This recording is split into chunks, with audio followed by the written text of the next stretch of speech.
할렐루야, 반갑습니다. 2021년 7월 20일 화요일입니다. 오늘도 주의 은혜 가득한 복된 하루 되시기 바랍니다. 함께할 찬송은 387장입니다.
하나님의 말씀의 열왕기상 14장 6절부터 9절까지입니다. 그가 문으로 들어올 때에 아이야가 그 발소리를 듣고 말하되 여로보암의 아내여 들어오라. 내가 어찌하여 다른 사람인치 아느냐. 내가 명령을 받아 흉한 일을 내게 전하리니 가서 여로보암에게 말하라. 이스라엘의 하나님 여호와의 말씀이 내가 너를 백성 중에서 들어 내 백성 이스라엘의 주권자가 되게 하고 나라를 다윗의 집에서 씻어내어 내게 주었거늘 너는 내 종 다윗이 내 명령을 지켜 전심으로 나를 따르며 나 보기에 정직한 일만 행하였음과 같이 아니하고 내 이전 사람들보다도 더 악을 행하고 가서 너를 위하여 다른 신을 만들며 우상을 부어 만들어 나를 노엽게 하고 나를 내 등 뒤에 버렸도다. 아멘. 오늘 말씀 제목은 나를 버렸도다입니다. 나를 버렸도다. 여러분, 군 생활하는 그 사병들이 탈영을 하는 가장 큰 이유 두 가지가 있습니다. 하나는 군 생활에 대한 부적응입니다. 적응을 잘못해서 탈영을 하는 경우인데요. 특별히 뭐 훈련이 심하다든지 아니면 그 내무 생활에서 고참들의 괴롭힘, 군 생활 부적응하여서 탈영하는 경우가 하나 있고요. 또 하나는 애인의 변심입니다. 애인의 변심. 사회에서 사귀었던 애인이 이제 군대 온 이 남자 애인한테 약속을 하잖아요. 자기가 군대가 있는 동안에 한 주에 한 번씩 편지를 쓰겠다. 한 달에 한 번씩 면회를 가겠다. 이제 처음에는 그렇게 시작되죠. 그리고 군대가 있는 친구는 그 약속을 찰떡같이 믿고 군에 와 있고요. 그런데 몸이 멀어지면 마음도 멀어진다는 말이 있잖아요. 이제 한 달에 한 번씩 면회 오던 게 석 달에 한 번씩 면회 오게 되고 반년에 한 번씩 면회 오게 되고 그래 점점 멀어지고 소식도 끊기고 실제로 제가 바로 밑에 있던 그 부하 친구가 참 명랑하고 우직한 친구였어요. 근데 어느 날 상병이 됐는데 어느 날부터 이게 분위기가 심상치 않은 겁니다. 이 친구 애인 자랑 그렇게 하더니 애인이 변심했나 보다 해서 제가 물어봤어요. 그랬더니 아니나 다를까 그 애인이 고무신을 거꾸로 신었대요. 그래서 이 친구가 아주 상심이로 말할 수 없이 상심하는 거예요. 잘못하면 탈영을 한다든지 자살을 한다든지 그렇게 될 것 같더라고요. 그래서 잘 위로도 해주고 PX도 데려가주고 했던 그런 경험이 있습니다. 여러분, 사람이 누군가로부터 버림받는다는 것만큼 큰 상실감은 없어요. 좌절이요, 절망입니다. 사람이 사람을 버리게 되는 것, 사람이 사람으로부터 버림당하는 것, 이루 말할 수 없는 속상함이고요. 참 좌절이잖아요. 사람도 이런데 우리 하나님은 얼마나 더 그러시겠어요. 여러분, 사람이 그런 거는 하나님의 형상이기 때문에 그렇습니다. 하나님도 이스라엘 백성들을 향해서 다른 모든 나라보다, 열방보다 특별한 하나님의 은혜로 애굽에서 구원해내셨잖아요.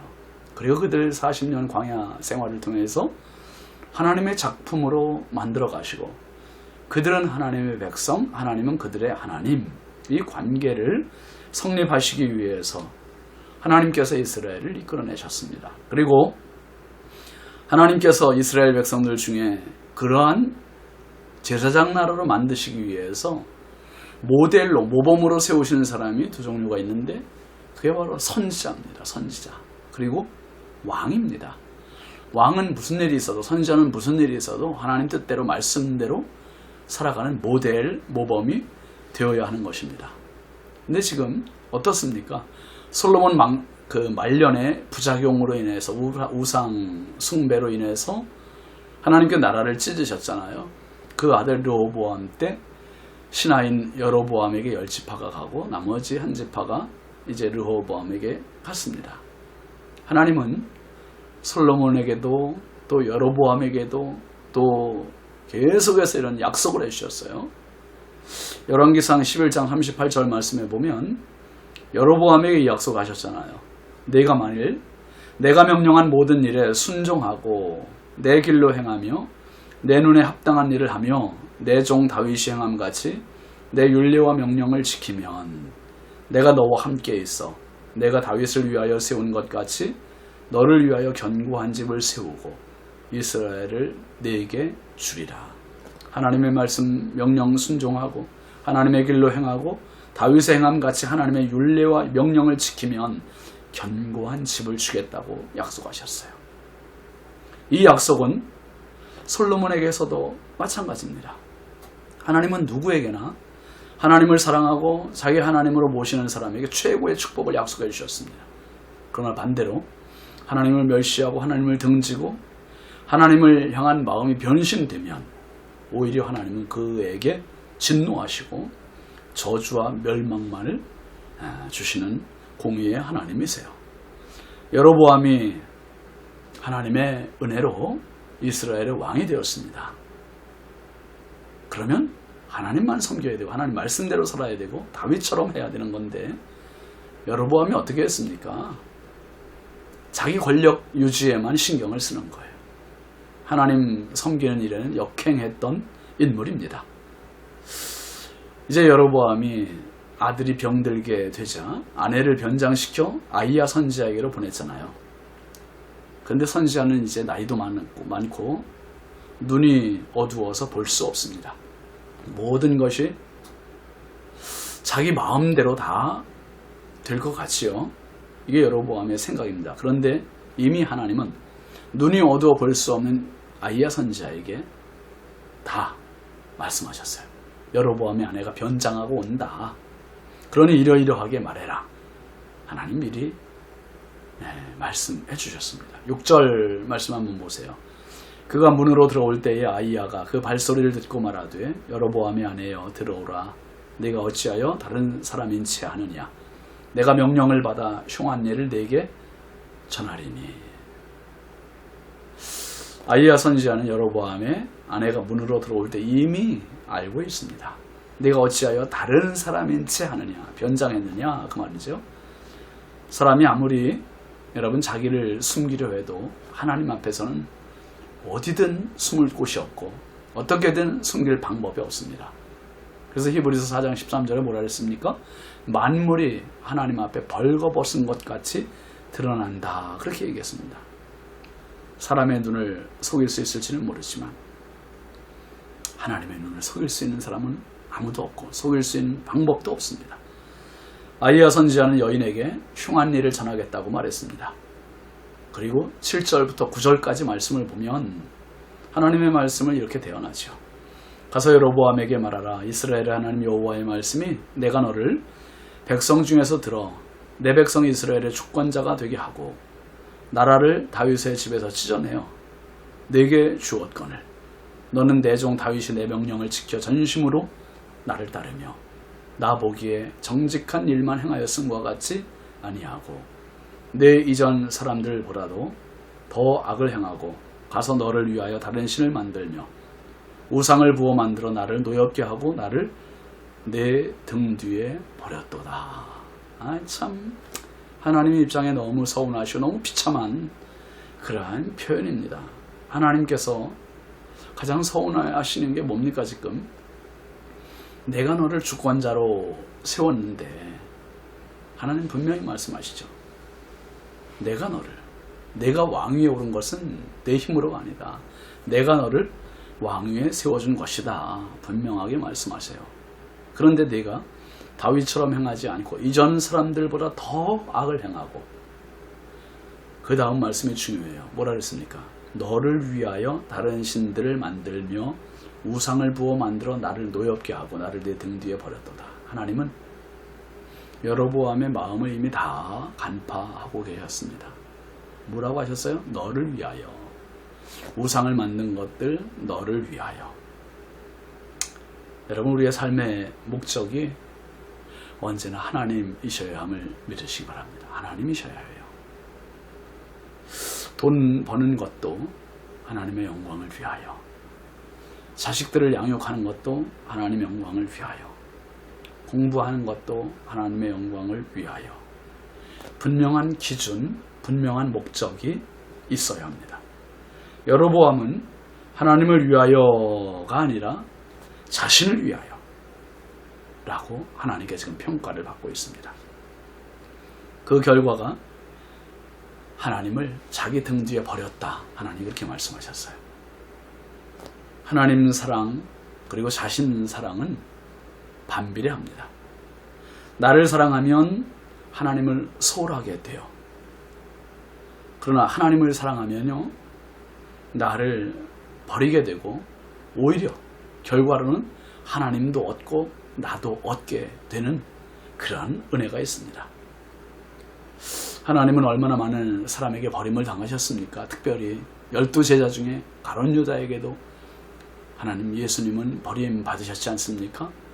사람들에게 버림받은, 건축자들에게 버림받은 모퉁이 돌로 표현이 됐습니다. 그런데 하나님은 버림받으신 예수님을 통하여 우리의 구원자가 되게 하셨습니다. 사랑하시는 성도 여러분, 오늘도 그 누군가로부터 버림받은 상처, 아픔, 그게 내가 버림받기 전에 우리 하나님 먼저 버림받으신 분이세요. 버림받았다고 생각하는 그 자리에서 다시 일어나시기 바랍니다. 회복하시기 바랍니다. 그리고 하나님 손을 다시 붙잡으십시오. 하나님을 붙잡는 순간 저와 여러분은 살게 되는 겁니다.